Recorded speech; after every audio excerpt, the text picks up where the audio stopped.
जय हिंद दोस्तों। हमने कंप्लीट कर लिया था एम्प्लॉयमेंट एंड वेलफेयर स्कीम्स। अब हम इस सेकंड सेक्शन के लास्ट चैप्टर पे चलते हैं, third chapter poverty and unemployment. और इस चैप्टर में 100 क्वेश्चंस हैं, so we will be dealing with 50-50 questions in each video. 2 videos में हम इसको कंप्लीट करेंगे और उसके साथ हमारा जो सेकेंड सेक्शन है वो भी कंप्लीट हो जाएगा। ठीक है, तो स्टार्ट करते हैं फर्स्ट क्वेश्चन के साथ। In which year UNO adopted a definite of absolute poverty, sorry a definition of absolute poverty. तो यूएनओ ने एब्सोल्यूट पॉवर्टी की डेफिनेशन कब अडॉप्ट की थी, किस साल में? तो ये अडॉप्ट की गई थी 1995 में। As per the definition absolute poverty क्या होती है? It is a condition characterize by severe deprivation of basic human needs. एक तो होती है पॉवर्टी जहाँ पे आपको बेसिक नीड्स आप अवेल नहीं कर पा रहे हो, सारी बेसिक नीड्स, बट कुछ हद तक कर पा रहे हो। जैसे इलेक्ट्रिसिटी है तो you can not avail in the whole house, आपने कुछ एक जगह लगा लिया। अच्छी एजुकेशन आप प्रोवाइड नहीं कर पा रहे हो। हेल्थ फैसिलिटीज़ में अगर कोई मेजर किसी तरीके की एमरजेंसी आ जाए तो आप वो अवेल नहीं कर पा रहे हो, तो उस तरीके की चीज़ें होती हैं। एब्सोल्यूट पॉवर्टी क्या होती है कि जब आपको सीवियर डिप्राइवेशन हो बेसिक ह्यूमन नीड्स की, मतलब ऐसी कंडीशन आ जाए कि खाने के लिए खाना भी ना बचे, या सेफ ड्रिंकिंग वाटर आपके पास नहीं, आपको कहीं से भी किसी भी सोर्स से पानी लेना पड़ रहा है, सैनिटेशन फैसिलिटीज़ बहुत ही ख़राब हों, हेल्थ पे आप बिल्कुल खर्च नहीं कर सकते हो, आपके पास इवन शेल्टर तक ना हो। ठीक है, या एजुकेशन इन्फॉर्मेशन, ये तो चलो बात की बात है, आपके पास इवन शेल्टर तक अच्छे से नहीं है, आप जिस जगह रह रहे हो या तो बहुत ही ख़राब जगह है या फिर है ही नहीं। ठीक, तो वो जो है वो एब्सोल्यूट पॉवर्टी की कंडीशन है। It depends not only on income but also on access to services. तो ये सिर्फ इनकम पे डिपेंड नहीं करती है, ये उन सर्विसेज के एक्सेस तक भी डिपेंड करती है। कभी कभी ऐसा भी होता है कि उसके एक्सेस ही नहीं मिल पा रही है। So according to the latest official estimate of the World Bank in 2017, 9.3% जो वर्ल्ड की पॉपुलेशन थी, या फिर 696 मिलियन पीपल, जो कि 1.90 US dollar, less than 1.90 US dollar पर सर्वाइव कर रहे थे अ डे। सो ये इंटरनेशनल पॉवर्टी लाइन है, 1.90 US dollar. So it is estimated that global extreme poverty ये बढ़ी है 2020 में पहली बार, पिछले 20 सालों में, पहली बार 2020 में ही बढ़ी है। क्यों? क्योंकि कोविड-19 के पैंडमिक की वजह से भी एक मेजर डिसरप्शन आया था पूरी सोसाइटी में। ठीक है, तो जो इंटरनेशनल पॉवर्टी लाइन है वो उसका जो बेस ईयर 2011 इन्होंने रखा है वो है 1.90 US dollar. Which of the following methods has been use to estimate the poverty in India? India में पॉवर्टी को एस्टिमेशन के लिए क्या क्या मेथड्स यूज़ किए जाते हैं? Head count ratio, calorie intake, house hold consumption expenditure, per capita income. देखिए पर कैपिटा इनकम नहीं लिया जाता है, बाकी ये 3 जो हैं ये होते हैं। So at present house hold consumption expenditure method जो है it is use to estimate the poverty in India. Current methodology for poverty estimation जो है it is based on the recommendation of expert group, that is the Tendulkar committee. तो ये जो है ये किस पे बेस्ड है? ये तेंदुलकर कमेटी पे बेस्ड है, विच वॉज कॉन्स्टिट्यूटेड इन 2005, और उसने अपनी रिपोर्ट सबमिट की थी 2009 में। Expenditure on food for sufficient calorie intake, it is a main subset of household consumption expenditure besides the spending on health and education under the methodology recommended by Tendulkar committee. Head count ratio ये क्या होता है? It is a population proportion that exists or lives below the poverty threshold. तो head count ratio क्या है? ये वो population proportion है जो कि below poverty line रहता है, threshold रहता है। In India HCR is obtained using urban and rural poverty lines जो कि applied होती हैं on the MPC distribution of the state. So जो aggregated BPL distribution है state की, it's used to obtain the final all India HCR and poverty lines in urban and rural areas. So answer B इसमें correct हो जाएगा। The basis of poverty estimates in India is, basis क्या है? House hold consumption expenditure. Out of this तो क्या क्या हम लेते हैं? हाउस होल्ड कंजम्पशन एक्सपेंडिचर लेते हैं, कैलोरी इनटेक और head count ratio. So out of this आपका ये हो जाएगा। Poverty line estimation in India has been based on the consumption expenditure, not on the income levels. क्यों? क्योंकि there are difficulties in assessing the income levels of self employed people.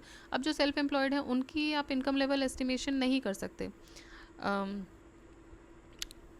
Daily veg labourers हैं, आप estimate नहीं कर सकते। कभी कभी वो हर दिन काम पे जा रहे हैं और कभी कभी महीनों तक सीजनल उनको एम्प्लॉयमेंट नहीं मिल पा रहा है। लार्ज फ्लक्चुएशन होता है इनकम में क्योंकि सीजनल फैक्टर्स होते हैं।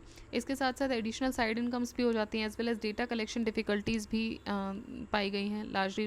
मतलब कहने का मतलब ये कि अगर कोई ऑर्गेनाइज सेक्टर में जिसको एक डेफिनेट सैलरी मिल रही है at the end of the month, तो अब वो उसको काउंट करने में आपको ईजी रहता है। बट जो अनऑर्गेनाइज सेक्टर, जो डेली वेजेस वर्कर हैं, उनके लिए जो ये इन्फॉर्मेशन है वो प्रॉपर नहीं हो पाती है।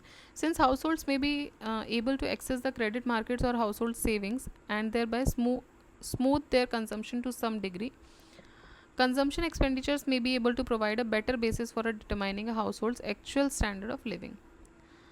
Hence, most of the poverty estimation committees proposed that per capita consumption expenditure or household expenses were the right statistical choice for calculating poverty in India. Incidence of poverty is estimated by Planning Commission, जो कि अब नीति आयोग में change हो गया है, on the basis of large sample surveys on household consumer expenditure conducted by NSSO, now NSO. ठीक है,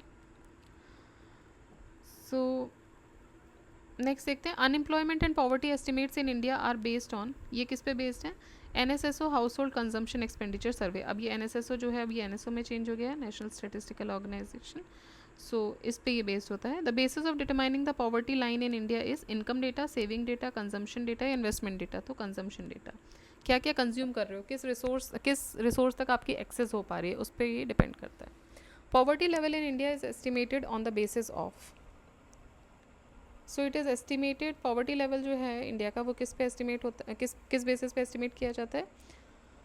पर capita income in different states, house hold average income, house hold consumption expenditure. देखिए अगेन कंजम्पशन पे आपको focus करना है। अब income तो नहीं पता चल रही, ऑर्गेनाइज नहीं है, ठीक है, किसी दिन 500 भी कमा रहे हैं, किसी दिन बिल्कुल नहीं कमा रहे हैं, किसी दिन लगातार आप दो काम साथ में भी, रात में भी आप कुछ कर रहे हैं, दिन में भी आप कुछ कर रहे हैं, तो वो अनऑर्गेनाइज सेक्टर में ईजी नहीं होता है। Methodology followed for poverty estimation by using 61st NSSO data in 2004-5 is, तो उसके लिए जो methodology है वो क्या है? Uniform recall method URM only, mixed recall method MRM only, both URM and MRM. So ये methodology इसके लिए होती है। From the 61st round of national sample survey data, 2 different household consumption distribution for the year 2004-5 have been obtained. First one from the consumption data collected using 30-day recall, जिसको reference period भी बोला गया है। The other distribution is obtain from the consumer expenditure data, जो कि collect होता है using 365-day recall period.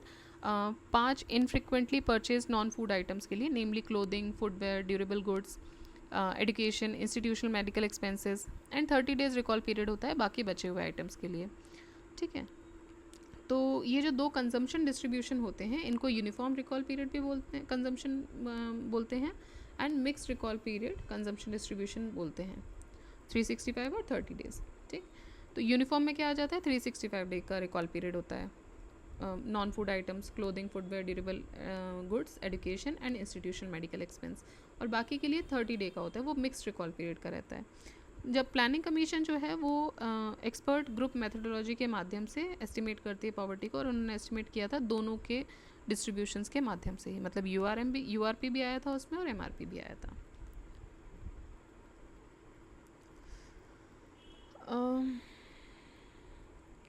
Which method is not used to decide the poverty line?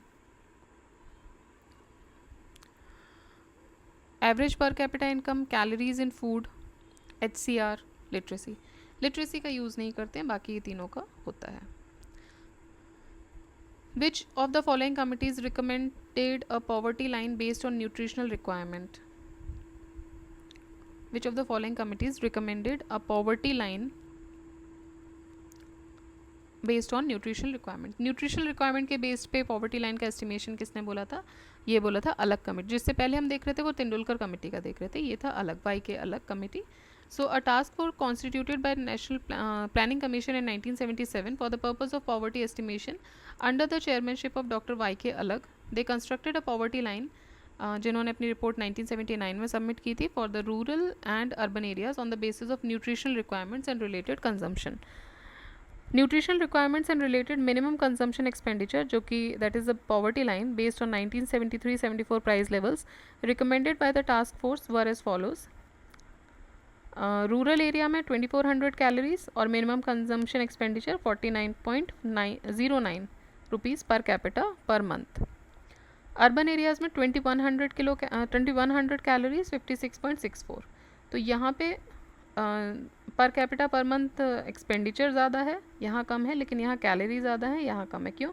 क्योंकि रूरल एरियाज़ में फिजिकल वर्क थोड़ा ज़्यादा हो जाता है, तो कैलोरी इंटेक भी थोड़ी ज़्यादा चाहिए। अर्बन एरियाज़ में फिजिकल वर्क कम कम होता है कंपैरेटिवली, और अब तो मुझे लगता है बिल्कुल नहीं होता है, एवरीवन इज सिटिंग, ठीक है, तो पंखे भी रिमोट से चल रहे हैं। तो हालांकि हम पॉवर्टी लाइन की बात कर रहे हैं तो वहाँ पंखे रिमोट वाले नहीं हैं, but in general perspective if I से, सो फिज़िकल लेबर जो है वो रूरल एरियाज़ में ज़्यादा है और इधर कम है, इसलिए एस्टिमेशन इन्होंने लिया था। ठीक है,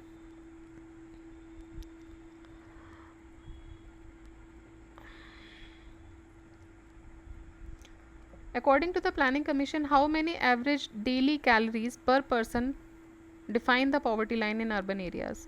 अब अर्बन एरियाज़ की बात हो रही है, हमने अभी देखा 2100 कैलोरीज। ठीक है, तो टास्क फोर्स जो कॉन्स्टिट्यूट की गई थी प्लानिंग कमीशन के द्वारा, उन्होंने ये डिफाइन किया था 2400 calories for rural areas and 2100 for urban areas. Which of the following per capita calorie intake has been recommended to determine the poverty line in rural areas? 2400. Poverty in India has been defined in terms of calorie intake. Person below the poverty line in India are classified as such based on whether they are entitled to a minimum prescribed food basket. Person below the poverty line in India are classified as they are entitled to a minimum prescribed food basket. They get to work for a prescribed minimum number of days. देखिए minimum number of days का poverty estimation में usage नहीं है. They belong to agricultural laborers, households and scheduled caste, नहीं, ऐसा भी कुछ estimation में नहीं है. Their daily wages fall below the prescribed minimum wages, ये भी नहीं है. सो ये आ जाएगा minimum prescribe food basket. Consumption level कहने का मतलब ये है, कंजम्पशन लेवल क्या है। The government of India constituted a committee to set new standards for the estimation of population living below the poverty line. Who was the chairman of this committee? So he was Sachin Tendulkar, sorry Suresh Tendulkar, I am so sorry. ठीक है, तो ये थे Suresh Tendulkar. In the chairmanship of Suresh Tendulkar the government of India constituted a committee in 2005 to set a new standard for the estimation of population living below the poverty line. Tendulkar committee ने अपनी report submit की थी 2009 में. Committee suggested several changes to the way poverty was measured. Firstly, it recommended a shift from basing the poverty lines from calorie norms used in all poverty estimates since 1979 and towards target nutritional outcome instead. Secondly, instead of two separate poverty line baskets for rural and urban poverty lines, इन्होंने एक uniform all India PLB poverty line basket suggest किया था across the rural and urban India. Thirdly, इन्होंने recommend किया था using the mixed reference period MRP based estimates as oppose to uniform reference period. जो अभी हमने URP और MRP ऊपर पढ़ा था 365 एंड 30 डेज का, तो इन्होंने MRP को रिकमेंड किया था बजाय URP के, used in earlier methods for estimating poverty. Tendulkar committee validated the poverty lines by checking the adequacy of actual private consumption expenditure per capita near the poverty line on food, education and health. Instead of monthly household consumption expenditure को breakup किया into the per person per day consumption. तो monthly की जगह इन्होंने क्या बोला कि per person per day का consumption को के breakup पे इन्होंने use किया उसको, resulting in the figure of rupees 32 and 26 a day for urban and rural areas. 32 रुपये अर्बन और 26 रुपये रूरल एरियाज़ के लिए. National poverty line for 2011-12 was estimated at 816 per areas and 1000 per capita per month for urban areas. In a given year in India, official poverty lines are higher in some states than in others because in a given year in India, official poverty lines are higher in some states than in others because price levels very करते हैं state से state. Poverty rates क्या होते हैं? Poverty rates तो कुछ है नहीं, प्राइस वेरी कर रहा है, कंजम्पशन वेरी कर रहा है ना. पॉवर्टी रेट तो कोई एस्टिमेशन किया नहीं है. पॉवर्टी रेट का एस्टिमेशन भी किस पे है? कंजम्पशन लेवल्स पे है. और कंजम्पशन लेवल किस पे डिपेंड करेगा? जो प्राइस रेट होंगे, लेवल्स होंगे. So B would be the answer. इन्होंने सुरेश तेंदुलकर कमेटी ने कंप्यूट किया था एक नया पॉवर्टी लाइन रूरल और अर्बन दोनों एरियाज़ के लिए ऑफ ईच स्टेट, हर स्टेट के लिए, based on the uniform poverty line consumption basket. ये जो पॉवर्टी लाइन थी it would vary from state to state because of inter state price differentials of consumer goods and services. जो कि included होती हैं in the poverty line basket. Hence in the given year in India official poverty lines जो हैं they are higher in some states and the others because price levels जो हैं वो very करते हैं.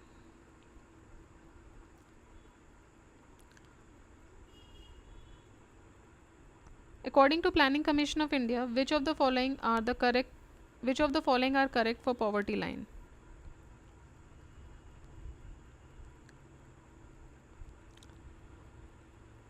Rupees 42 per capita per day in urban areas, rupees 26 per capita per day in rural area, rupees 32 per capita per day in urban area, rupees 32 per capita per day in rural area. तो इसमें से क्या सही है? देखिए अभी हमने देखा था 26 रुपये गाँव रूरल विलेज एरियाज़ में, गांव के एरियाज़ में, और शहरी इन जगहों पर 32 रुपये, 32 इन अर्बन एरियाज़. तो ये दोनों इसमें सही हो जाएंगे. Who has determined the poverty line 32 per day per person for the consumption expenditure for rural area and 47 per day per person consumption of urban area in India? तो ये है रंगराजन कमेटी. इन्होंने 32 रुपये किया था रूरल के लिए और 47 रुपये किया था अर्बन एरियाज़ के लिए.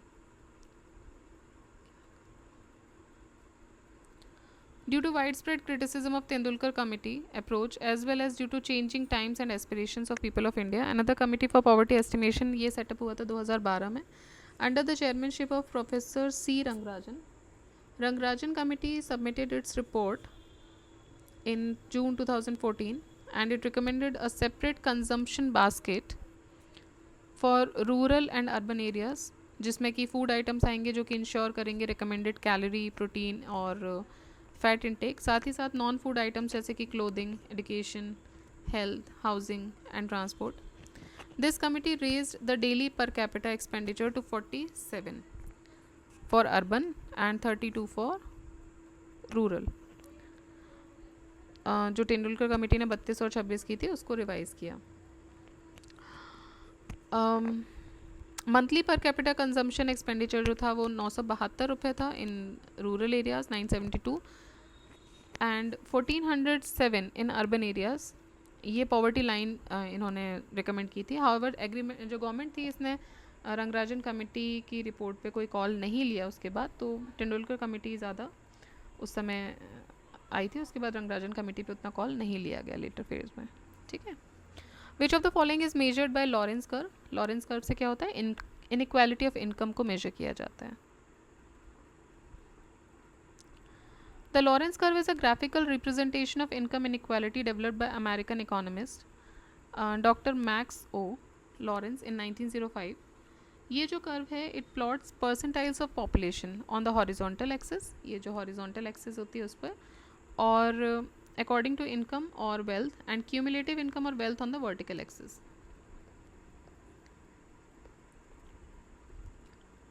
ठीक है. तो ये हॉरिजॉन्टल एक्सिस पे ये क्या ले लेते हैं? पॉपुलेशन. ठीक है.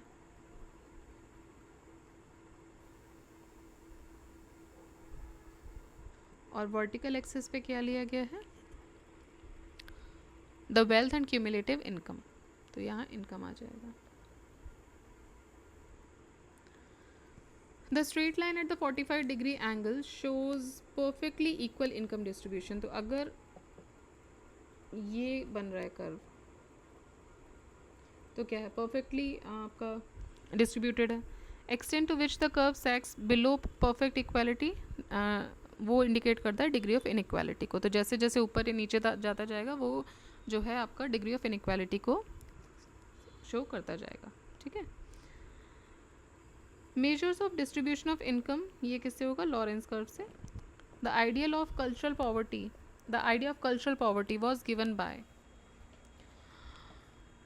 Oscar Lewis. Idea of cultural poverty was given by American anthropologist Oscar Lewis. Lewis described the culture of poverty as a way of life, clusters of traits of some of poor people that develop as an adaptation to living in poverty in a capitalist society and from then are passed through generations.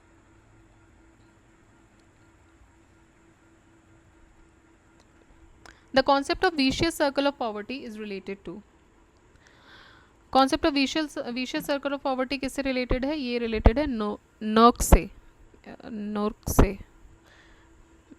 Economist Professor Ragnar Noxe, in his book Problems of Capital Formation in Underdeveloped Countries, which was originally published in 1953, described the concept of vicious circle of poverty.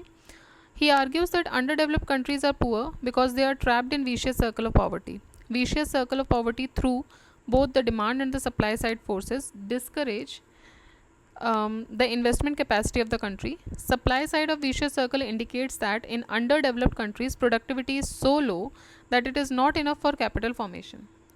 तो under develop countries में productivity इतनी कम होती है कि capital formation के लिए वो पूरी पड़ ही नहीं पाती, मतलब जो भी प्रोडक्टिविटी है वो कंजम्पशन में ही चली जा रही है, तो कैपिटल फॉर्मेशन नहीं हो पा रहा है. There is a small capacity to save resulting from low level of income which is the reflection of low productivity due to the lack of capital, and the lack of capital is a result of small capacity to save. कहने का मतलब ये है कि अगर आपकी salary जो है लेट्स से 100 रुपये है, ठीक है, और आपका खर्चा जो है वो कितना हो रहा है, आपका 95 का खर्चा है मंथली, तो अब आप सेव नहीं कर पा रहे हो ना, तो 5 रुपये जो आपका हर महीने बच रहे हैं उससे आपकी कोई बहुत ज़्यादा पूंजी जमा नहीं हो रही है कि आप एक कैपिटल रेज कर पाओ. ठीक है, तो ये बोलना चाह रहे हैं कि प्रोडक्टिविटी कम क्यों है, बिकॉज कैपिटल नहीं है. कैपिटल कम है इसलिए क्या हो, कैपिटल कम का रिजल्ट क्या है कि सेव नहीं कर पा रहे हो. वही डिमांड साइड पे अगर देखें तो due to low income low consumption demand भी हो रही है, तो इससे क्या होगा, इन्वेस्टमेंट. अब डिमांड साइड भी तो उसी से चल रही है ना, आपके पास पैसा ज़्यादा होगा, आप मार्केट में लेके आप मतलब जा पाओगे मार्केट में, आप कुछ खरीदोगे, तो वहाँ पे क्या होगा, डिमांड जनरेट होगी. पैसा है नहीं, कैपिटल बन नहीं पा रहा है, सेविंग हो नहीं पा रही है, तो आप मार्केट में कुछ लेने जा नहीं पा रहे हो, डिमांड क्रिएट नहीं हो रही है. डिमांड नहीं क्रिएट हो रही तो इन्वेस्टमेंट नहीं हो रहा है, और जो लो लेवल ऑफ इन्वेस्टमेंट है इसकी वजह से क्या हो रहा है, लो level of capital formation again, जिसकी वजह से फिर से लो लेवल ऑफ प्रोडक्टिविटी हो रही है. तो ये विशियस ट्रैप है. अल्टीमेटली जितनी भी क्यूमुलेटिव फोर्सेज हैं वो किसका रिजल्ट है, लो लेवल ऑफ इनकम का. कहने का मतलब है कि इनकम अगर एक साइड बढ़ जाती है तो बहुत सारा ये जो विशियस ट्रैप है बीच में से टूट जाएगा. ठीक है, तो पैसा ना होना जो है वो अपने आप में या तो कैपिटल फॉर्मेशन नहीं हो रहा है या फिर कैपिटल फॉर्मेशन ना होने की वजह से प्रोडक्टिविटी नहीं हो रही है. तो ये सब ट्रैप है. अब देखिए डिमांड साइड और सप्लाई साइड का अगर हम देखें, सो लो लेवल ऑफ इनकम है आपका. अगर लो लेवल ऑफ इनकम है तो क्या होगा, लो कंजम्पशन डिमांड होगा. लो कंजम्पशन डिमांड होगा, अभी हम डिमांड साइड की बात करें, डिमांड क्यों जनरेट नहीं हो रही है. लो कंजम्पशन साइड होगा तो लो इन्वेस्टमेंट होगा, लो इन्वेस्टमेंट होगा तो फिर से लैक ऑफ कैपिटल फॉर्मेशन होगी, और लैक ऑफ कैपिटल फॉर्मेशन होगी तो लो प्रोडक्टिविटी होगी. एंड अगेन जैसे ही लो प्रोडक्टिविटी होगी इसका मतलब है कि लो लेवल ऑफ इनकम आ रही है. सप्लाई साइड की बात करते हैं, फिर से शुरू करते हैं लो लेवल ऑफ इनकम से. अब सप्लाई साइड की बात कर रहे हैं हम कि लो लेवल ऑफ इनकम है तो क्या हो रहा है, सेविंग नहीं हो पा रही है. सेविंग नहीं हो पा रही है तो इन्वेस्टमेंट नहीं हो पा रहा है. इन्वेस्टमेंट नहीं हो पा रही है तो कैपिटल फॉर्मेशन नहीं हो रही है.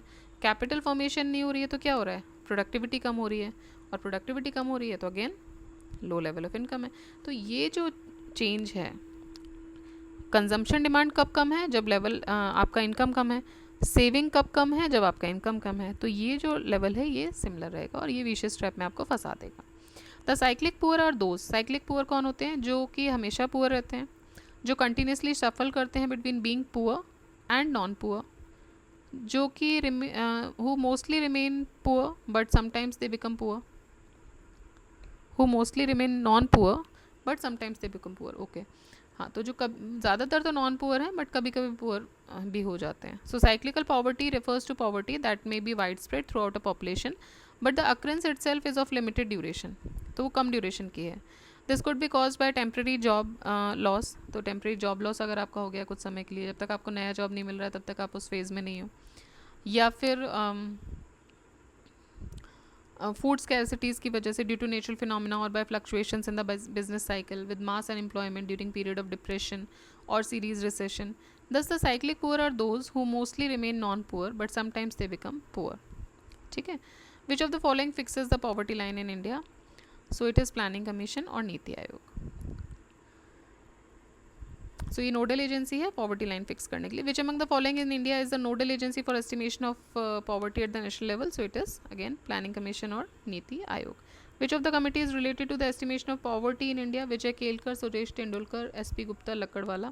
तो देखिए लक्कड़वाला कमेटी और सुरेश तेंदुलकर ये दोनों ही जो हैं ये पॉवर्टी एस्टिमेशन के लिए हैं. Which among the following committees recommendations are used for estimating the poverty line in India? So it is Lakadwala committee.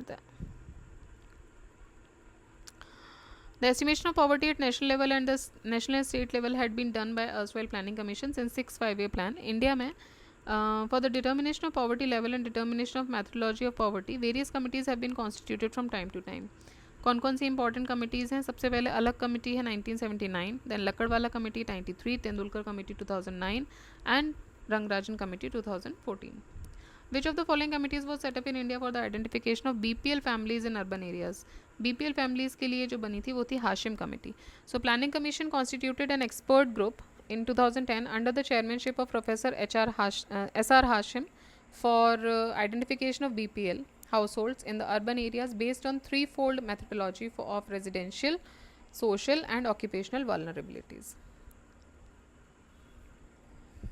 Assertion reasoning का क्वेश्चन है. There is a need to consider the people below poverty line as an identified group. Reasoning क्या है? It facilitates targeting of program agencies.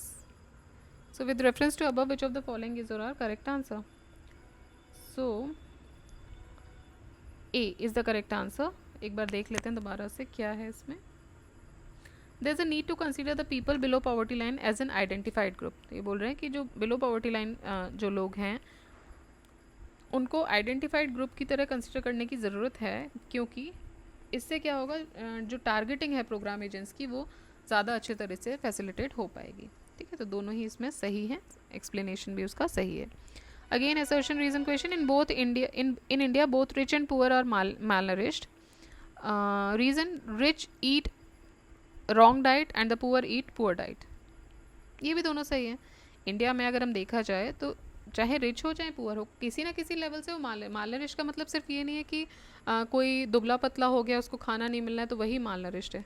ठीक है, ऐसा इंसान भी जो प्रॉपर डाइट इनटेक नहीं ले रहा है, कहने का मतलब है प्रॉपर प्रोटीन कार्ब्स या जो भी मिनरल्स आपको चाहिए होते हैं बॉडी के लिए, उसकी प्रॉपर रेशो में अगर आप नहीं ले रहे हो तो भी कहीं ना कहीं आप मालनरिश्ड हो. लेट्स से आपके पास कार्बोहाइड्रेट बहुत ज़्यादा जा रहा है बट आप प्रोटीन डिफिशिएंसी में सफ़र कर रहे हो.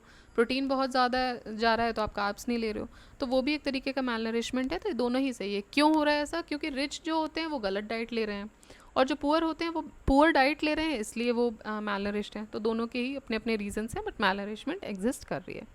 ठीक है. So poor have limited alternatives कि वो न्यूट्रिशन ले पाएँ. The diet often lacks in both quality and quantity. जबकि जो रिच होते हैं दे टेक ओवर कंजम्पशन और अनहेल्दी फूड. तो देयरफॉर इंडिया में क्या होता है, जैसे कि let's say you are a rich person, you can afford the pizzas, okay, you can afford the junk foods. अब जंक में आपको हेल्थ तो नहीं मिल रहा है, there is not a proportion of better food.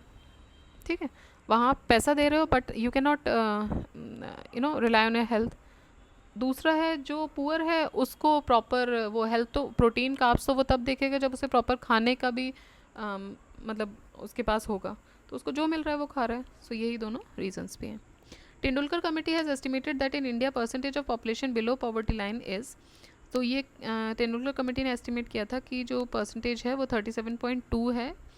और according to data released by According to data released by Planning Commission in July 2013, poverty rate in the year 11-12 was 21.9. So 11-12 के estimation के हिसाब से 21.9% था. Estimated percentage of person below the poverty line in 2011-12 by Tendulkar method using mixed reference period, ये थी 21.9%.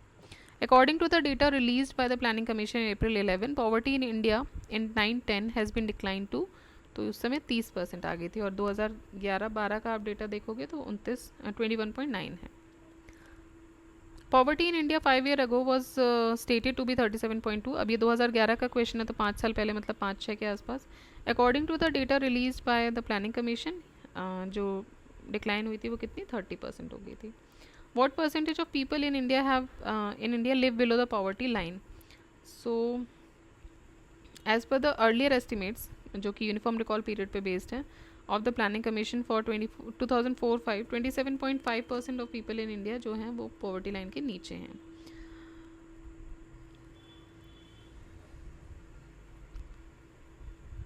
According to official estimates the percentage of Indian population living below poverty line, ये कितने हैं? 26। ठीक है, अब ये डेटाज देखिए पुराने हैं, अभी हम जो भी होगा रिसेंट डेटाज पे देखे चल रहे हैं, जैसे 21.9 एक अभी रिसेंट डेटा 11-12 का, और इसी तरीके के डेटा देखेंगे, ये बस एक बार देखते हुए निकल लेते हैं। 11th 5-year plan aims to reduce the poverty ratio by what percentage by the year 2012। अभी बहुत पुराना क्वेश्चन 11th 5-year plan का, तो इसका जो इन्होंने एस्टिमेशन दिया था वो 10% का रखा था। ठीक है, was set by creating 7 crore new employment opportunities in the 12th 5-year plan. Target of reduction poverty by 2 percentage points per annum and 10 percentage points in 5 years was set up. According to World Development Report 2005, the percentage of population in India earning less than $2 per day is, $2 per day से कम कमाने वाले लोगों की जो percentage है वो कितनी है? तो वो थी, इंडिया की बात कर रही हैं, 2005-4 का क्वेश्चन है, 80%। सो इन 2005 इंडिया हैड 80% ऑफ पॉपुलेशन जो कि $2 पर डे से कम अर्न कर रही थी as per the latest data of the World Bank. The poverty head count ratio percentage of population at $1.90 a day in India was at 22.5% in 2011. According to the latest 2003 estimates of FAO, India's contribution to the world's hungry population is, तो ये है 30%. As per the estimates of question period 2003, तो उस समय कितना रखा था India, उस समय जो फाओ का एस्टिमेट था इंडिया का कंट्रीब्यूशन वर्ल्ड हंग्री पॉपुलेशन में वो 30% था। What is India's rank in Global Hunger Index in 2017? तो ये थी 100th पोजीशन पे थी उस समय। 2021 में 101 पे थी। Which of the following is or are the indicators of used by IFPRI to, IFPRI is International Food Policy Research Institute, to compute the global hunger index। क्या क्या इन्होंने इंडिकेटर्स यूज़ किए थे? तो under nourishment, child stunting, child mortality, देखिए तीनों ही इन्होंने यूज़ किए थे।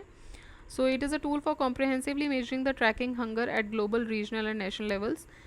Created in 2006, GHI was initially published in US-based International Food Policy Research Institute and Germany-based Welt Hunger Life. In 2007, Irish NGO Concern Worldwide also became a co-publisher. 2018 में जो IFPRI था, it stepped aside from its involvement in the project and GHI became a joint project of Welt Hunger Life and Concern Worldwide। 4 indicators use किए जाते हैं, under nourishment, child wasting, child stunting and child mortality. Under nourishment क्या है? The share of population जो कि under nourished है, मतलब कि उनका कैलोरी इंटेक जो है वो इनसफिशिएंट है। चाइल्ड वेस्टिंग क्या है? The share of children under the age of 5 जो कि वेस्टेड है, मतलब कहने का not wasted in that way. देखिए वेस्टेड का मतलब होता है कि who have low weight for the height, मतलब हाइट अगर ज़्यादा है लेकिन उसके हिसाब से वेट कम है, सो वो अंडर न्यूट्रिशन रिफ्लेक्ट करता है। चाइल्ड स्टंटिंग का मतलब है कि अंडर द एज ऑफ 5 हुआ स्टंटेड, जिनकी लो हाइट है। ठीक है, वेस्टिंग मतलब वेट कम है, हाइट ज़्यादा है। स्टंटेड मतलब कि हाइट कम है और उनकी एज के हिसाब से, तो वो भी क्रॉनिक अंडर न्यूट्रिशन दिखाते हैं। चाइल्ड मोर्टेलिटी क्या है? Mortality rate of children under the age of 5 in part a reflection of the total mix of inadequate nutrition as well as unhealthy environment. ठीक है, next, among which of the following sets of social religious groups is the extent of poverty the highest as per the government statistics for the 90s? अभी 90s की बात हो रही है, बहुत पुराना है। उस समय अगर देखें तो सबसे ज़्यादा जो एक्सटेंट पॉवर्टी में रहे हैं वो हैं tribals in Bihar, Orissa, MP and Maharashtra.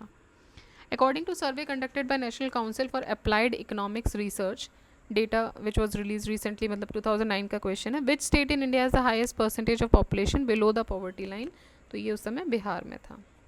According to survey of National Council for Applied Economic Research for the question period, Bihar था। As per the latest estimate of poverty, 2013 का ही लेटेस्ट बता रहे हैं, 2011-12 में जो हाईएस्ट पॉवर्टी रेशियो था वो छत्तीसगढ़ में था। Poverty ratio in Jharkhand, Bihar and Madhya Pradesh ये रहा 36.93, 33.74 एंड 31.65। Bihar is a backward state of the country, assertion है। रीज़न ये बोल रहे हैं, it is characterized by regional disparities in the level of development. तो दोनों ही सही हैं, बट ये इसका रीज़न नहीं है बैकवर्डनेस का। देखिए social economical and political condition जो बिहार की हैं वो बैकवर्डनेस क्रिएट करती हैं. वाइड स्प्रेड इनकम इनइक्वालिटी, ठीक है, इनकम है लेकिन बहुत इनइक्वालिटी है उसमें. इलिटरेसी, सोशल स्टीरियोटाइप्स, इंडस्ट्रीज़ नहीं है, बहुत ज़्यादा सेटअप नहीं है, बिजनेसेस कम हैं. पॉलिटिकल विल जो है वो सबसे बड़ा रोल प्ले करती है. तो ये जो मेनली जो ये कारण है ये रिस्पॉन्सिबल हैं बिहार के बैकवर्डनेस के लिए. Regional disparities in the level of development ये भी प्रेजेंट है बिहार में. हाउएवर ये बैकवर्डनेस का कारण नहीं है, मतलब ये इकलौता बैकवर्डनेस का कारण नहीं है, वो उसका रिजल्ट है. बेसिकली जो आपका रीजनल डिस्पैरिटीज़ है वो इसका रिजल्ट है बैकवर्डनेस का. As per the Planning Commission report of 99-2000, the highest percentage of people living below the poverty line in was in. तो ये थे उड़ीसा में. अब देखिए क्वेश्चन कितनी बार आया है, ठीक है. तो इस तरह के क्वेश्चन आपको आते रहेंगे. अपनी प्लानिंग कमीशन की रिपोर्ट तो नहीं नीति आयोग निकाल रहा है, अलग अलग एजेंसीज निकाल रही हैं, तो वो आपको ध्यान में रखना है.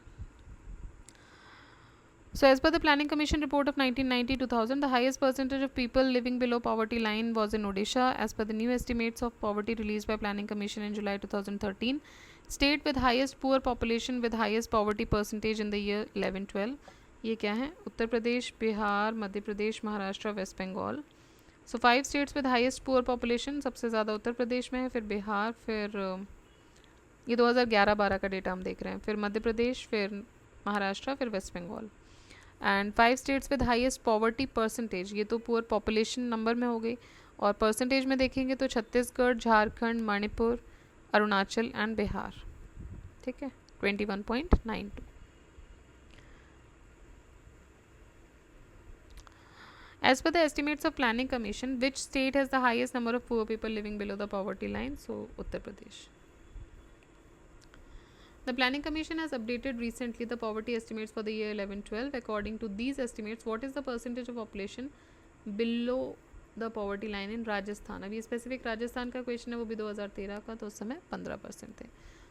अगर आप जो भी स्टेट का दे रहे हैं वहाँ का आप डेटा देख सकते हैं. Poverty ratio based on the methodology adopted by doctor C Rangarajan group was incorrect for the state for year 11-12 in relation to the population of the state of, so Chhattisgarh 37.9. देखिए छत्तीसगढ़ में थी 39.93%, ठीक है.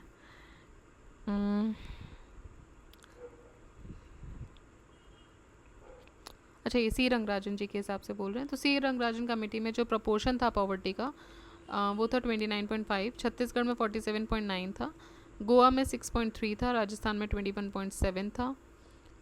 देयरफॉर ऑप्शन बी इनकरेक्ट हो जाता है. As per Rangarajan methodology in India in the year 11-12, 5 states with highest poverty ratio are Chhattisgarh, Manipur, Orissa, Madhya Pradesh, Jharkhand. और Rangarajan methodology के हिसाब से in India 5 states with the lowest poverty ratio are Goa, Himachal, Kerala, Punjab एक साथ, and Haryana. So it is to be noted that the government did not take a call on this report of Rangarajan committee. तो Rangarajan committee के report पे government ने ध्यान भी नहीं दिया. Which of the following states has the minimum percentage of population below the poverty line? तो it is Himachal, और हिमाचल से भी कम किस में है? गोवा में. बाकी अगर स्टेट यूटीज़ को मिला के देखें तो अंडमान निकोबार आइलैंड्स में 1% है, लक्षद्वीप में 2.77, Goa 5.09, Kerala, Himachal, Sikkim 8.19 and Punjab. Minimum percentage of population below the poverty line ये रिकॉर्ड हुआ था गोवा में. अब ये देखिए बार बार हम पुराने डेटाज हैं, डेटा ड्रिवन क्वेश्चन हैं, ये हम डेटा में ही देखेंगे, करंट डेटा में, ठीक है. बस आप इनको देखते चलिए, ज़्यादा उसमें नहीं जाना है. 11-12 का डेटा ये 10-11 का दे रहे हैं, इसको नहीं देखेंगे. Which of the following states has the least percentage of population below the poverty line? Least percentage of population below poverty line Kerala में है, ठीक. बाकी 11-12 के डेटा के हिसाब से केरला में 7.05 है. तो ये हो गए हमारे 50 क्वेश्चंस. यहाँ तक हम इस वीडियो में करेंगे, और नेक्स्ट वीडियो जो आपके लिए आएगी उसमें आपके रेस्ट ऑफ द 50 क्वेश्चंस हो जाएंगे और हमारा चैप्टर ये कंप्लीट हो जाएगा. ऑलराइट, तो इसी के साथ यहाँ पर इसको एंड करते हैं इस वीडियो को. आप लोग कंटिन्यूसली रिवाइज कीजिए. टाइप ऑफ क्वेश्चंस देखिए, इस तरह के क्वेश्चन आ रहे हैं, आपको ये डेटास पे थोड़ा ज़्यादा ध्यान देना है. लोएस्ट 5 कितना है, एरिया वाइज कितना है, परसेंटेज वाइज कितना है, इन चीज़ों पे आपको ध्यान देना है जो हमारे लेटेस्ट एस्टिमेशन रहेंगे उस पर, ठीक है. इकोलॉजी की सीरीज़ बस एक वीडियो के साथ हमारी ख़त्म होने वाली है, तो पूरी प्लेलिस्ट आपके लिए अवेलेबल है. हिस्ट्री की पूरी प्लेलिस्ट ऑलरेडी अपलोडेड है. इकोनॉमी की प्लेलिस्ट हम डेली अपडेट कर रहे हैं with the videos, so keep studying, keep revising and keep subscribing and sharing also, ठीक है। तो मेरा मोटिवेशन भी आप लोग मुझे दीजिए, वो भी बहुत ज़रूरी है मेरे लिए।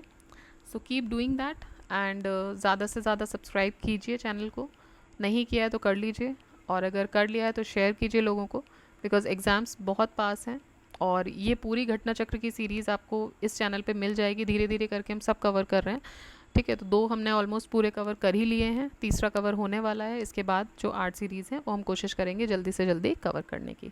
ऑलराइट, तो ये पूरी प्लेलिस्ट आपको अवेलेबल हो जाएगी एक ही चैनल पे, जो इंग्लिश में आपको, ऑल्दो हम जो यहाँ पे जो हम देखते हैं वो हम इंग्लिश और हिंदी दोनों में देखते हैं, बट ये जो बुक है वो हमने इंग्लिश में इसीलिए चूज़ किया बिकॉज इंग्लिश की अभी कम अवेलेबल थी, so I thought we should start with it. So पढ़ते रहिए, रिवाइज करते रहिए, रिविजन करते रहना है आपको निरंतर, और टिल देन जय हिंद,